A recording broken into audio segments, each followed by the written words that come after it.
Why did you write this book, and who is this book for? I wrote this book because I have gone through my own series of traumas and losses. I'm a sexual abuse survivor. I lost my first love to cancer. I was 27 years old, and I wish that I had had a book like this to help me navigate through the ups and downs, through the tides that just felt like sometimes they were just flooding me, and other times I felt like just barren. Right. And what I realized through my own process is that I found me. And so I didn't need how-to. I needed a companion. Yeah. I needed something that would help me navigate through it, and that's why I wrote the book. Yeah, and this book is so beautifully well written that you definitely feel like somebody is guiding you through this process and they're along with you. How do you stay so positive when you're talking about grief? Because I see it as a gift. What it teaches us, where it takes us, it's immeasurable. And the gifts of grief are, I'm sure people will say, well, grief, gift? What do you mean by that? Yeah.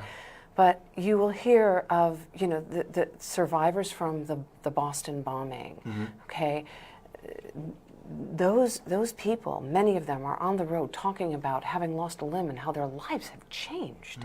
And they are paying their wounds forward, but in such a beautiful way. Yeah. So that's where grief and trauma can really offer us gifts in ways that we cannot imagine. Right, and even in the book you talk about how grief is more than just a loss of life. You talk about loss of limbs and things like that. Could you tell us more about that? Sure, absolutely. I see grief as really affecting us in so many different ways. So yes, it is the loss of a loved one. I'm not going to diminish that. The reason the book it's grief is because it's everywhere. We're seeing it, we're feeling it now in our school shootings. We're seeing it with people who go through the adoption triad and they're looking for their mothers. We see it with caretakers who are no longer caretakers and they lose their role, and then it's like, who am I? Wow. So this is a bigger conversation. Okay. And in the book you talk about big G's and the little G's. Yeah. And I think that's a great conversation. Tell our audience what you mean by that and why that's important with understanding the process of grief. Absolutely. So it's such a good question because it gives us a vernacular from which to speak. Oh, I'm experiencing a big G, which is the loss of a loved one or a loss of a limb or loss of that caretaking role or even loss of a job. I mean, those are high stressors, being diagnosed with cancer, high stressor. But then we've got our little G's, and our little G's are, things didn't go well today, or you got into an argument and you really don't know how to handle it. And those are the little G's, those are the little griefs, but they can be cumulative. And if you don't deal with them as they kind of come up, then they can turn into a big G. The response to them, the trauma around them, can turn into a big G. Right. And speaking of that, one thing that I found really interesting in your book, and that I think is becoming a phenomenon in the world, you have a juxtaposition of psychotherapy with that of spirituality. Yes. And it is brilliantly exemplified through your work. Why did you choose that route? How has it been going for you, and how's it work for your clients? I know it's a big question. It's a great question because actually that it's layered in so many ways, and that's what this is. So it's psychotherapy, and it's brain, it's the body, it's the soul, and all the different parts of us are affected. And so often we don't have a language for what we're feeling. And the idea of bringing the archetypes, the spirituality, into this conversation gives people a way, it's called a projective technique, to say, oh, the critic is around me right now, and I need to shut down that critic, or I need to be the heroine here, and how do I get in touch with my heroine or my hero? So it's bringing in another level of that conversation, and it's a Jungian conversation, and it's saying we all have an experience that we carry within us that is common and that is understandable. So, for example, Clay, if I say to you, mother, you conjure up an image of mother, right? If you didn't speak my language and I said mother in your language, you would still conjure up mother. So that's an archetype. And so how when you're grieving, does the loss of mother affect you, and how do you maybe need to call on mother to help you move through it? So that's an example. Right, right. And we have a question from Barbara on social media. She says, has grief always been the focus of your work, or did that come along when your career was already advanced? Grief has always been part of my work. Yeah. Thanks for the question, because, you know, I almost feel like I was born into this, and I have a very quick personal story. Yeah. I feel like I was born into this world, and I had like this little Buddha, and we all have this little Buddha, okay? Little Buddha, yeah, I like that. the little Buddha, okay? Okay. And that little Buddha, like is alive, and so that little Buddha like makes everything in color, and that little Buddha says, "Wow, this is amazing." But then, you know, mom and dad might not be so comfortable with little Buddha, or, you know, little Buddha may not be so appropriate, or you have to get wise. And the letting go of that little Buddha was the beginning of my grief journey. Wow, wow, the letting go of that. What was it about the letting go process? It's a letting go of innocence. Okay. And there is a grief there. Okay, Yeah. okay. We have another question from, looks like Dan on social media. If someone close to you is struggling to cope with a recent loss, how do you encourage them to seek help without offending them? Oh, Good yeah, question. that is a good question. So I like to suggest to people that they use tiny moments. Okay. And these tiny moments might be you reach out and say, hey, you want to go for a drink? Or, hey, you know, you seem like you've been quieter than usual. Just wanted you to know I notice. You don't want to bombard them, because chances are they'll back off. Also, assessing, you know, is this person an introvert or are they an extrovert? And based on who they are, you might be able to act accordingly. Like if they're an extrovert, then get them with a group of people. If they're an introvert, hey, you know, bring them over dinner and say, you know what, we're going to have a quiet night at home, or let's watch TV, or you know, watch something on the internet, or Yeah. On page 148, and again, we're talking about It's Grief, the Dance of Self-Discovery Through Trauma and Loss. I was reading this last night, and I found this just so incredibly moving. You say, while moving through the many phases of grief and trauma, it's helpful to have a complete picture of who you are and what you can emotionally endure, while also gaining an understanding of your limitations and strengths. I think that is so empowering, because so many times we have this idea that if we are not being able to face our grief, or if we're not being strong with who we are as a person, there's something wrong with us. Why was that important for including that in your book and through the process?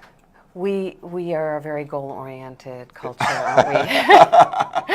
And we push ourselves, and we have a lot of pride, you know, and often it's that pride that we carry within us that makes us feel like we've got to do it right. And it's the pride that also gets in the way of our healing. And so, you know, we're imperfect, and why don't we harness our imperfection and say, you know, you're going to do it as well as you can do it, but on the way, you're going to learn about who you are, and that this process is a dance. It's a dance with the self of learning who you are. And so that's why. Wow, okay. And so many times I just think through my own personal experience with grief and loss is you push away, you know, what's really sort of happening on the inside. But in this book you talk about how you really need to be able to find a sense of who you are and embrace that throughout the process. Yeah, and it is an embracing. There's another piece to that, though. When you push down, it gets bigger.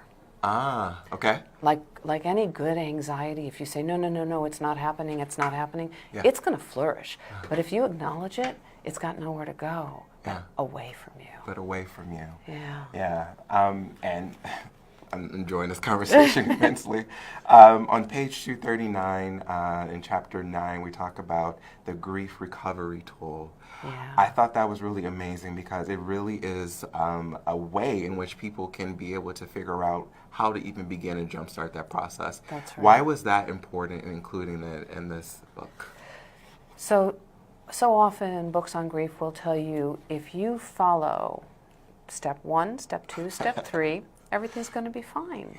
So not everything is going to be fine. I'm not going to lie to you. You know, grief it's an ongoing process. Different tools are going to work for different people, and those tools will work for you depending on where you are in the process. So I wanted to offer a lot of tools, because you take what you want and you leave the rest. So an example of a tool, and having gone to the seminary, is service, and to be able to give to others. Believe it or not, it actually is a brain changer. It can help your brain get you out of the grip of grief. Wow. And as much as you might want to just stay in bed, as much as you don't want to do anything, offer yourself up. Yeah. And it can help. Even if you donate to a homeless person on the street, that is service. Yeah, yeah. And what I loved about that too in the book, it really is, like you were saying, it's different for everybody, and to not be embarrassed or ashamed for what works for you. That's right. I like to say that grief is like your fingerprint. It's as individual as you are, and no one goes through it the same way. Okay, no one goes through it the same way. All right, social media, keep the questions coming. We have a question from Crystal. She says, did you notice a difference in your patient's progress when you started working with spiritual methods? Interesting question. It is an interesting question. I've always worked with spiritual methods. I actually came into this work spiritually first. Okay. And then I went more Western because I wanted to reach a broader audience. Sometimes people are afraid of the spiritual aspect. So I wanted to be able to speak to a broader audience, and so I went back to school and I got like a regular degree, and so so I started with the spiritual conversation and then went to, the conversation of the psychologist and psychotherapist. Okay, all right. Which is a great segue with another question, one from Dan.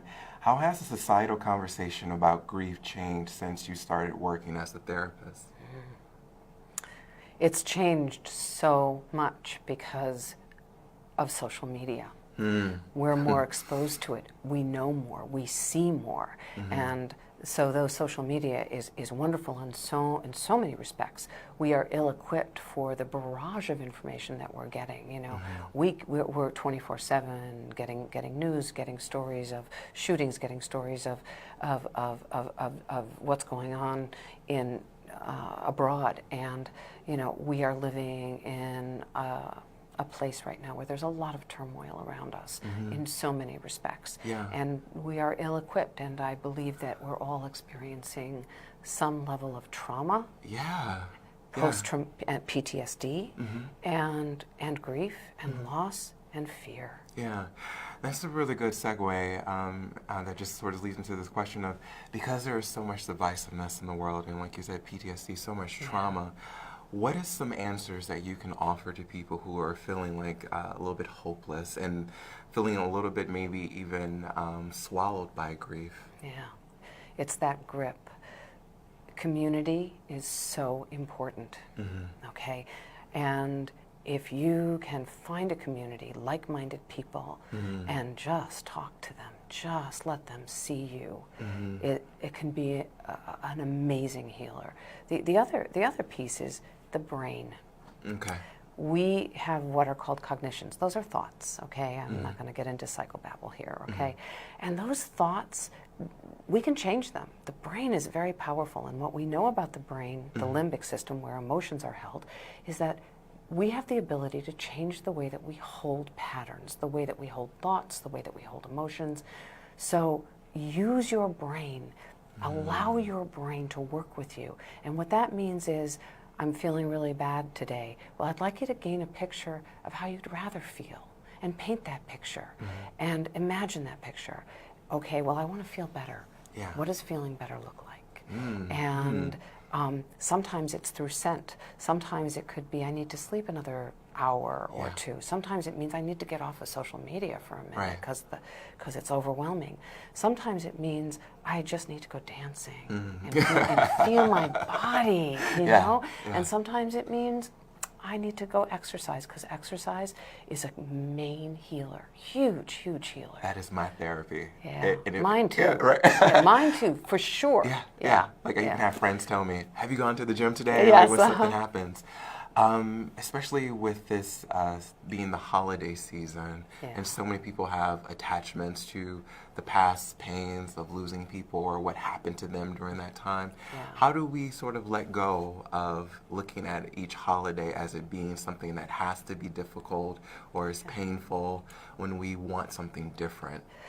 So my first question is, what's the attachment to how difficult it is? Ah, Because maybe there's an aliveness in being attached to what's hard. okay. And sometimes it's harder to actually go to what feels good. And if you can say, I'm gonna let go of my attachment to feeling bad, then let me go down a different path. Yeah. But there might be an attachment to it. And going down that different path, again, it's exercise. It's changing that cognition. But it's also, sometimes you need to write a letter to the people you've lost, or the people you're angry with, or sometimes you need to, and not necessarily to be mailed. Now, it's just for you. Yeah. It's I'm going to break this down. And you know, there's a lot of anger. So is your anger externalized, like road rage, or is it internalized, maybe you're cutting? And in those instances, get help. Reach out. Don't do this alone. I mean, more than anything, you don't have to do this alone. And there's no shame or embarrassment about getting the help you need. Yeah. And I support that so much. Right. Yeah. And there's so much stigma around There that is. idea of getting help. Just seeing the world, and we talked a little bit about some of the divisiveness that's happening in general, and people I think are really losing their mind in the sense of not knowing, maybe what it is that they can do to, grow and sort of sit with it. And in your title, The Dance of Self-Discovery, I thought about that last night as wondering, could we, in essence, embrace that and dance with this level of grief that we're in right now as a whole in society? Absolutely. You and I are doing it right now. Yeah. Yeah. Okay. Yeah. And it is these tiny moments. Yeah. Okay. So if you turn around and you're on a busy street and you say hello to a stranger, it can feel immeasurably great. Wow. I have a homeless woman who I take care of. There are a lot of us who take care of this woman. She only wears blue, and she doesn't speak. She draws, she paints, and to be able to give her some attention is so rewarding. And I can be having a really bad day, but I see her and I am uplifted. Yeah. And I realize she smiles even though she's on the street. Yeah. And she's one of my greatest teachers. Wow. And so we can find our teachers, and grief as well is one of our greatest teachers. Yeah, and sort of being present in that is what I'm sort of hearing. Yeah, absolutely. Yeah, gratitude sounds like that's a part of that conversation too. Gratitude. Being awake, being aware. Okay. Yeah, one of the things about social media and about our phones is that our heads are in our phones. And we need to start looking up. Yeah. Because, looking up, seeing what's around us, seeing the living color, because we're gauging who we are based on who's texted us, or who's on Snapchat, or so. And there's grief there. Yeah. There is a loneliness there, because if you're busy taking pictures, then how present are you? Right. And so here is another way of bringing grief into this conversation. That person looks like they're having more fun. And then you feel just so degraded and bad. And it's like, wait a minute, if they're taking pictures, how present are they? I'm going to put my phone down, or I'm going to just engage one-on-one or with a group, or go for a walk and just feel myself. Yeah. Oh, it's delicious. Yeah. What was your process like writing this book? How did it come to you, and was it an enjoyable process? Was it a difficult process? I mean, because the book is so complex, but at the same time, just a great experience. How was that for you? It may have been one of the hardest things I've ever done, to be honest with you. It was like a birthing process? It was a birthing process. Okay. It was a dying process. It was a rebirth. I started with one theme, and then it just kept moving and shifting and changing, and as I grew and developed, it grew and developed, and it actually started to have a life of its own. And once I could have a conversation with it, it then really took off. Okay. And I'm a perfectionist, and as a result, it took me much longer than I had expected, but here we are now, and I'm really wanting to get this conversation out there so that people can realize there's nothing to be afraid of in its grief that we're experiencing. It's in our heart, it's in our guts, it's in our souls, our bodies are affected by it, our psyches, our unconscious and both and conscious, and that there's a lot to talk about here. Abraham has actually a follow-up question. Do you have a desire to write, or did it just suddenly come to you, the idea of the book? I had a desire to write. I'm not a natural writer. Really? Okay? I'm a poet, but I'm not a natural writer. So my grandmother, though, my Grandma Fanny, she said to me, she used to call me, Edie Sue, and she used to say, Edie Sue, you're going to write. And so she must have seen something, because I never thought that was going to happen, and here we are. And so from this, there were probably more things to say, and bigger conversations for sure. Right. And speaking of bigger conversations, I get from the book, and you even stated in the earlier chapters, that this is a calling for you. Yeah. This is just not a job. It's not a career. No. How did you discover that moment that this is what your call is, or part of your call? So I ride the subway a lot, and it doesn't really matter who sits next to me on the subway. Invariably, they start telling me their life story. And I don't exactly know why that is, okay? But it just seems to happen. Yeah. And I want to know. I'm curious. So I think that I came into this because of the little Buddha, the curiosity, the desire to understand and see and feel people's pain, people's beauty, people's color, and that I couldn't understand why we all couldn't get along. And I have a tremendous grief around that. And so I guess my calling is about helping people find a way to share something that we all have in common. Right, yeah. Just hearing that, it sounds like a really big responsibility and maybe a big experience to have. How do you personally sort of just deal with hearing so much grief from other people? How do you allow it to sort of funnel through your body? And that's exactly what it does. Does it funnel through your body? It funnels through my body. And I guess the other thing that it does is when people come in and they are at their lowest ebb, they are just so desperate, and grief has its grip on them. And 6 months later, they're seeing living color, and they're living life, and they're engaged in their relationships in ways that they never imagined. And they've learned about themselves. They've learned if they're fixed or they're mutable. They've learned if they're more social or less social. They have a language now around what they feel. That's why I do this. That's why you do this. That's why you do this. What has been the response from your book so far? So it's really brand new, but so far it's people have just said, wow, I've never read anything about grief like this. Yeah, I'm one of those people. Thank you. Yeah. And just for the world in general, what is your hope around grief? That we can start talking about it in a very real way, and not be afraid of it. Yeah, and not be afraid of it. Yeah. And that it actually brings us together, If you think about 9/11, this city came together around our grief. And, people were introducing themselves. People were saying, can I help you? And I don't want us to have something like that, to go down to be able to see one another. This is a bigger conversation about humanity. Right. So kind of like this is a bridge to connect people in a way I've never thought about like that before. And before we let you go out, one of my friends wanted me to ask you this question in particular. Okay. She has a young son, and they've been experiencing a lot of grief in their family. And she's trying to figure out, her and her husband, how to have a conversation around what it means to mourn, what it means to, someone's leaving and transitioning. They don't know where to begin. Okay. How would you advise a mom, dad, or guardian to begin that conversation? So children are going to have their own language around grief.